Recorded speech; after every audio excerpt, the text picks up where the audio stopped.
The gauntlet has been thrown down. Okay, now do a build that destroys a PS5 Pro for $699. This is a comment on my best value PC builds video I just did recently, where I talked through a careful selection of parts and the thought process behind them and why I felt like the build presented here is the lowest budget build that I think actually makes a lot of value sense on PC. I also went up to like an $1,800 build with a 5070 Ti 16GB and a 9800X 3D.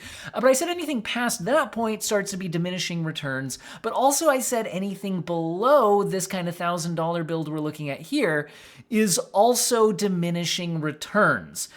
Which means that if I'm forced to attempt this task of making a PS5 Pro Killer for $699, I'm not gonna promise we can do it, but I will give it a shot here, and I'll talk about why I don't think making these changes are good ideas.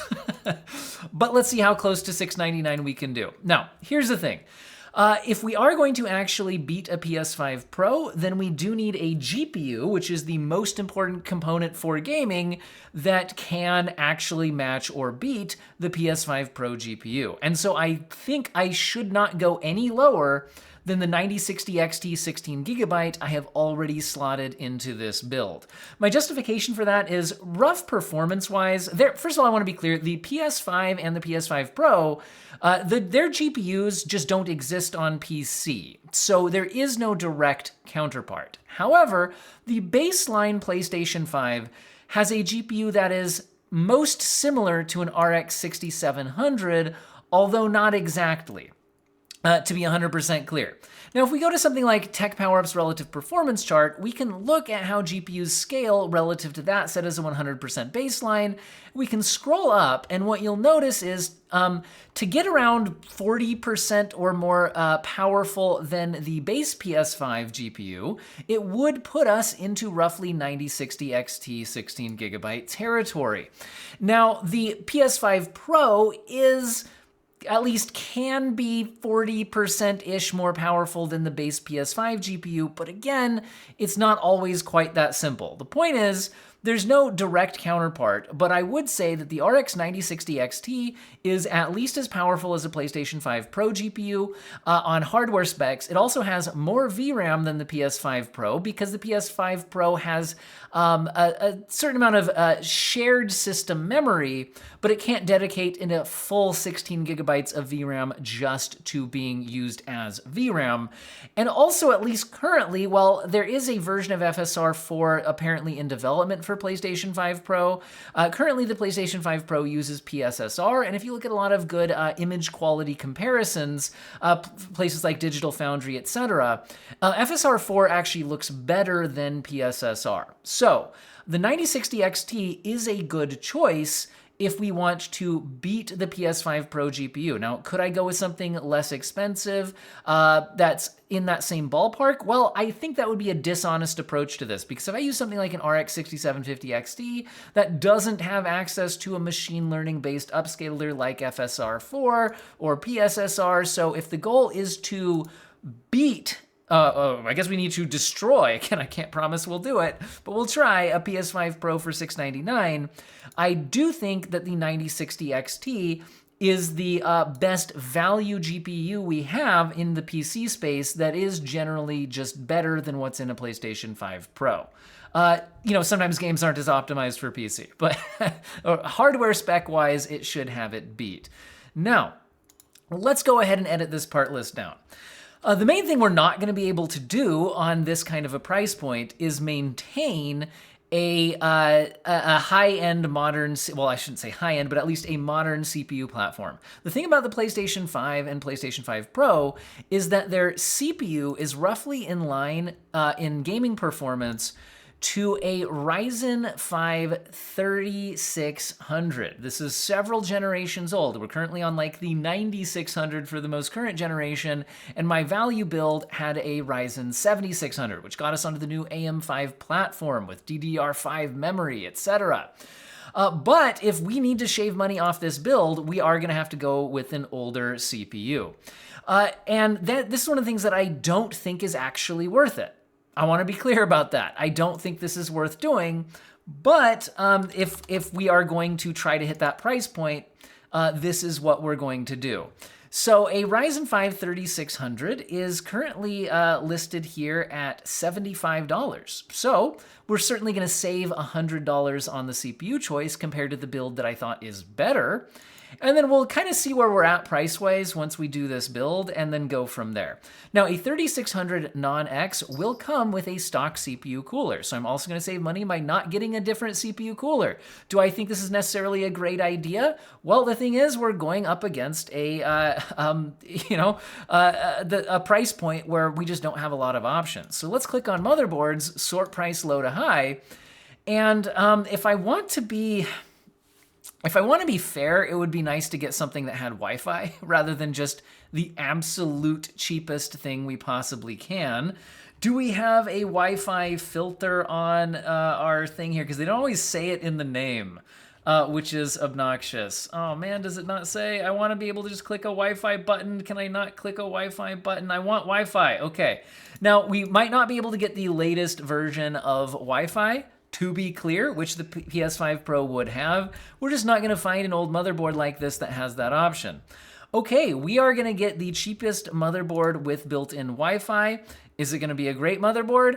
I don't know, but it's cheap. Okay, that's actually still $100. I don't really like that. Well, whatever, here we are. Okay, memory. We don't even have memory in here yet. So memory, we're going to be on DDR4 now instead of DDR5 since we've moved back to this older build. Man, I would love to get 32 gigabytes of memory. That is overkilling what the PS5 Pro is going to have. Let's check prices. So if I get 2 by 16, we could do that for $46. Now, we could go with less. We could go 2 by 8 and just have 16, which I don't think is a good idea. That would save us about $20. I don't think it's worth it. There's too many cases where I think it's going to be important to have more than 16 gigabytes of memory. So we're going to go back to the 2 by 16. Let's get the $46 one here, 3600 CL 18 memory. Let's see, if I spend an extra $1 or $2, do we get much faster here? Not necessarily. So here we go. We're just going to load in the cheapest option. Now, unfortunately, if I keep everything else where we were at, we're still at $850. So we still have to shave more off of the budget. Now, right now, I am on a 2 terabyte and fairly fast NVMe SSD, and I don't think it's fair to cut that back, because if we cut this back, we are now not having something that the PS5 Pro does, which is a fast 2 terabyte SSD. Again, we can't really cut back the video card because that's then we're not going to be beating the PS5 Pro or even matching it. So that leaves us with our case and our power supply. Hey, guess what we're going to do on the case? We are going to sort price low to high. This case apparently costs $34. Welcome to the build, guys. Okay. Let's click on this thing. Does it have a built-in fan? That is going to be somewhat important. Okay, we have a case. It can put parts in it. Perhaps we could shave another $34 off the build by just building our PC on the box it came in. Anyway, we're down to $810. Now we have a problem because the only thing I really have left that I can cut and be reasonable here is the power supply, which is only $90, but I would actually have to cut another $100 off my build to hit this price target. So that's not great. Well, power supply. What happens when we sort price low to high? Oh my goodness. Some of these are not going to be amazing. Now, our build does not draw very much power. Thermal take, oh my goodness. Okay, a thermal take 500 watt power supply, a 600 watt power supply. It's 80 plus, but not even bronze, silver, or gold. It is not modular. Oh, this is kind of painful for me, guys. What do we got? Is there anything even slightly better on here? You know what, guys? We are just gonna go ahead and we've got to save the money. So, here we go. We're still $63 too high. Is there anything we could do here to shave any more money off of this build? And the thing is, like I said, we're close, and we're gonna roughly match a PS5 Pro in performance. That's where we're at now. Okay, so places that we could cut more. The motherboard, if we just don't have built-in Wi-Fi. So I'm gonna be clear right now, I feel like I'm cheating because a motherboard without built-in Wi-Fi is not able to do something that the PS5 Pro motherboard can do. That being said, hey, compatible motherboard for $63. Welcome to the build. We don't have Wi-Fi now. We're down to $726. Is there another $26 we can shave off of this build? Is there anything we could do?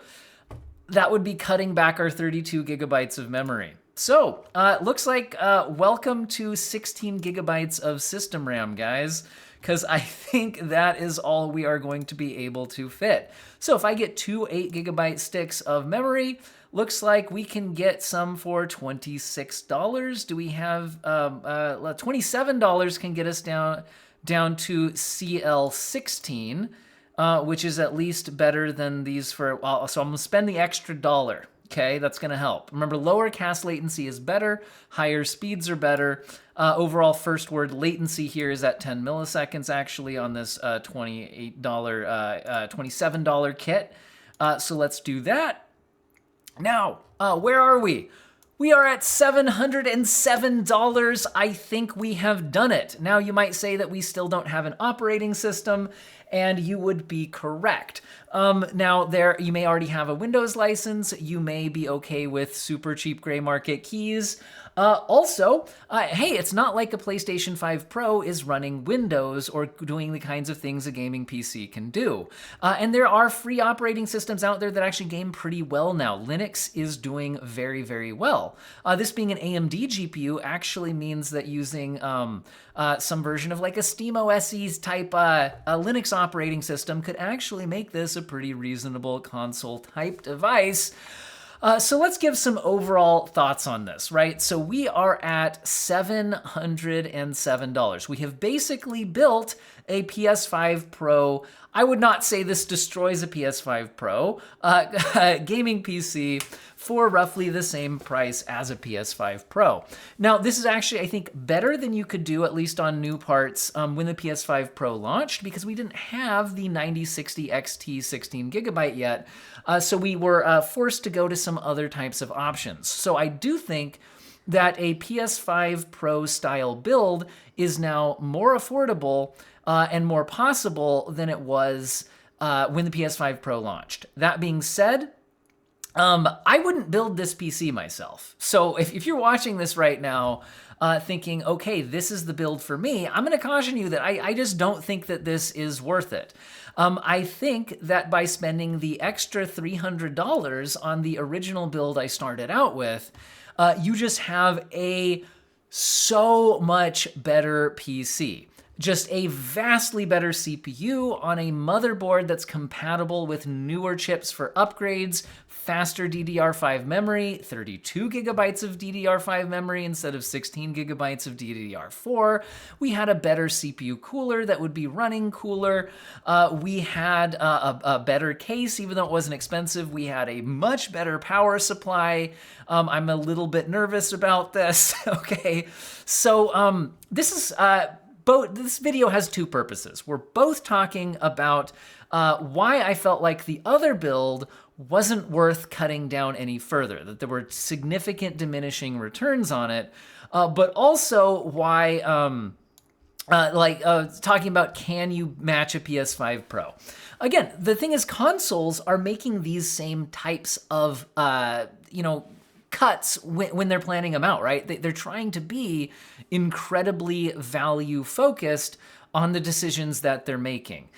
So doing things like running with, an older CPU, but the problem is that they can also customize things like a motherboard that has like the newest gen of Wi-Fi, etc., but without any of the stuff that a PC motherboard is going to necessarily give you. In other words, they have the ability on these mass productions and custom hardware to really just make some value-oriented cuts and some strategic stuff, plus buying in massive bulk orders that we just can't do in the DIY PC space, which means that consoles do generally offer you better value at their price point than a brand new gaming system. So other thoughts here at the end.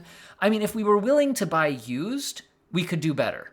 But the thing is, then that's not really fair because we're talking about a used PC up against a brand new gaming console. So again, like I said, definitely something you could do, but I think it wouldn't be exactly a fair comparison. So yeah, consoles do offer a ton of value for gaming performance, but the last thing I'll end you on is PCs can do a lot of things that a console can't. Even in gaming, there's a lot of games that PCs can do that really are not designed around consoles. So there's that, and console exclusive games are becoming less and less common. Like even PlayStation, like we're targeting here, is generally launching their console exclusives on PC, albeit sometimes with some wait time around. But also a PC can do a lot of things that a console can't, besides gaming, all sorts of productivity stuff, all sorts of multi-use cases.